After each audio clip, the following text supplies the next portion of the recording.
What is up, guys? It's Patriots Global back here with another video, and in this one we're going to be talking about how the New York Giants could be looking to target some of the Patriots players in the next month or two once free agency begins. Now, this was reported just a couple days ago, and it actually makes a lot of sense, and I'm sorry if you guys heard that. That was my computer that I'm getting my information off of. But just a couple weeks ago, the New York Giants went out and they got a new head coach. Ironically, that head coach was the Patriots special teams coach for the past decade and worked on their wide receivers this past season. This is also the third consecutive season that a member of the Patriots coaching staff has been taken away from the team to become a head coach somewhere else. 2 years ago, Patriots defensive coordinator Matt Patricia left to become the head coach of the Detroit Lions. Last year, Patriots linebacker / defensive coordinator Brian Flores got a head coaching job with the Miami Dolphins. And of course, this year again, it's Patriots special teams coach Joe Judge. Now, each of these coaches that have had time being coaches around the league already, both in Matt Patricia and Brian Flores, have, in their first seasons being head coaches, went out and strictly looked to sign previous Patriots or Patriots that had just hit the open market that season, because really those are the only players that they have had experience with. They haven't been head coaches. They haven't had much experience anywhere else, of course, except the Patriots organization. So those are the guys they know best about, and those will be the guys that they look to target. With Matt Patricia, of course, he went and he signed Trey Flowers, Danny Amendola. He tried to get Jonathan Freeney. He went and he picked up Eric Lee. I mean, the list goes on from the amount of guys that Matt Patricia tried to get, both Patriots that were set to be free agents that season and guys who had been released by the Patriots throughout the past couple of years. Now, Brian Flores did the exact same thing, except he also went towards coaches. I mean, he took about half of the Patriots coaching staff with him to Miami last year. He took Patriots wide receiver coach Chad O'Shea with him, and of course that only lasted about a year. But along with him, he took a couple of other coaching staff from the Patriots with him to Miami, just gave them a little bit of an upgrade that they were getting, of course, with New England. And he did the same thing that Matt Patricia did, except I wouldn't say he did it as bad as Matt Patricia did, but he also signed some former Patriots, looked into guys, especially on their practice squad to add.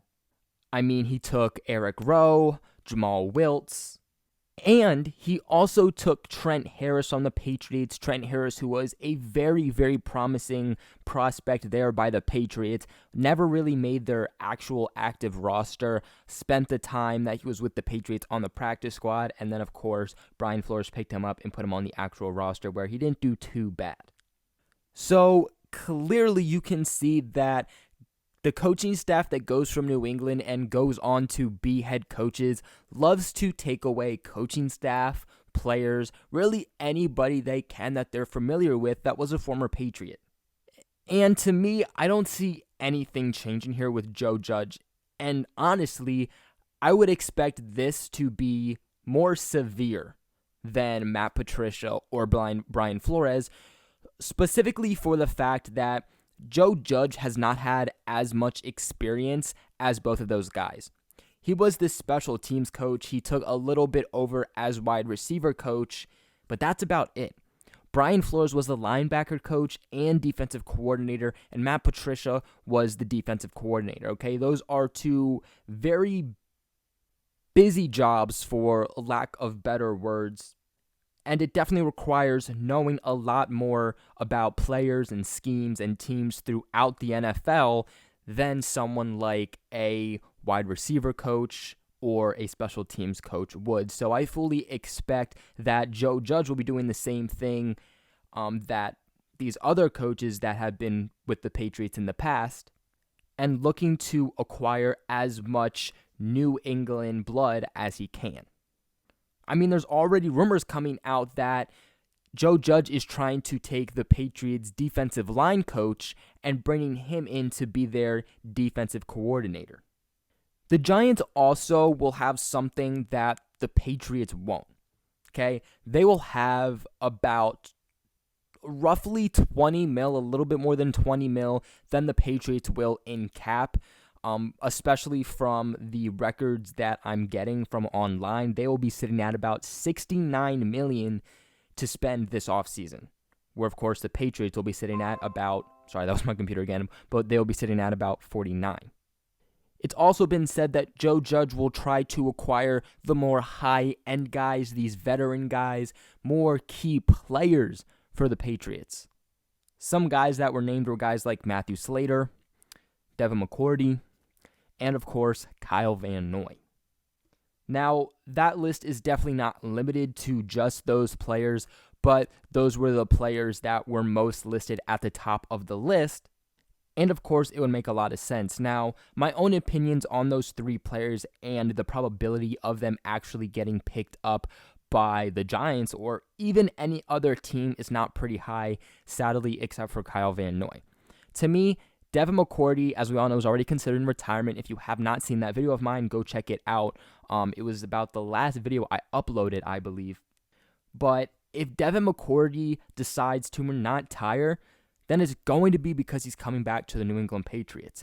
I don't think that McCourty is the type of player that would want to go anywhere else. He spent his entire career with the Patriots. He's given his heart and soul into the Patriots, both on and off the field. His brother plays in New England, and I don't see why in his last couple of years he would decide to go somewhere where it isn't his home, especially somewhere where his brother isn't. So, sad to say, but if you're a Giants fan and you were hoping that you could get Devin McCourty, chances are he's going back to the Patriots if he doesn't retire.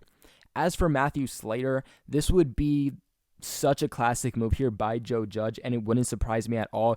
It also wouldn't surprise me if he went out and he tried to acquire guys like Justin Bethel, Nate Ebner from the Patriots, some of these core special teamers that we've known to be core special teamers for the Patriots throughout the past few seasons. Because Joe Judge, of course, was the special teams coach for about a decade, he's going to want to build that the most within the Giants. I can promise you that that's his specialty. So he's going to try to go out and what's the best way to acquire some players in the area of your expertise is acquiring the players that you know the most about. And of course, that's going to be the Patriots. And the same thing for me goes with Matthew Slater as it did for Devin McCourty. If Matthew Slater decides to not retire, then I don't see how he doesn't go back to the New England Patriots. As for Kyle Van Noy, though, I don't see why that would be out of the picture at all, but Kyle Van Noy wants big money. Big money that, if we're going to be completely honest, the Patriots are not going to be able to bid out for him. They have a lot of guys to pay up. If they want to keep Tom Brady, he wants a lot of money, so chances are that Kyle Van Noy is out the door, and with the Giants sitting at about, again, $69 million in available cap, they would be the type of team to go out and spend that big money on a guy like Kyle Van Noy. So that definitely would be a good target there for the Giants. And of course, let's not forget that the Giants are pretty much completely depleted. I would say the only position that they aren't really looking to acquire in free agency is going to be quarterback. I think they'll stick with Daniel Jones at quarterback for this season. Obviously, they're not going to be sticking with Eli Manning. Eli Manning probably will retire. But when you're going to look at wide receiver, that's going to be a must-need. They could especially use an upgraded offensive line. Joe Thuney could be a destination for them. And then on that defensive side of the ball, I mean, they need help everywhere. You got rid of Janoris Jenkins. You got rid of Eli Apple a season or two ago. So you really, at this point, don't have a secondary. So safety, cornerback, linebacker, an entire defensive line. I mean, like I said, this Giants team needs a complete 360 sweep. Which is exactly why I'm saying that any Patriot that's set to be a free agent is definitely not off the board. Especially now if you're going to look at players that the Patriots might be looking to trade, the Giants are definitely a team that will be in the mix for probably anybody that New England would be looking to trade. But that's going to be the end of this video. Like always, another season has come by where a Patriots coach is becoming a head coach and is trying to be exactly like the Patriots. The first year was the Detroit Patriots, then it was the Miami Patriots, and it looks like this offseason it's going to be the New York Patriots. What are your guys' thoughts on this? If you're a Patriots fan and you're watching this, are you upset? Are you scared about the Giants trying to target these Patriots players in free agency? If you're a Giants player or if you're a Giants fan, what are your guys' thoughts on this video? Are there any players that you want your team, the Giants of course, to go after of the Patriots players in free agency, or do you want them to back off the Patriots free agents? Let me know all of your thoughts in the comments below, and like this video and subscribe if you have not already, because it really helps these videos out and more making of content within the future. But thank you guys so much for watching, but I'll catch you guys in my next video.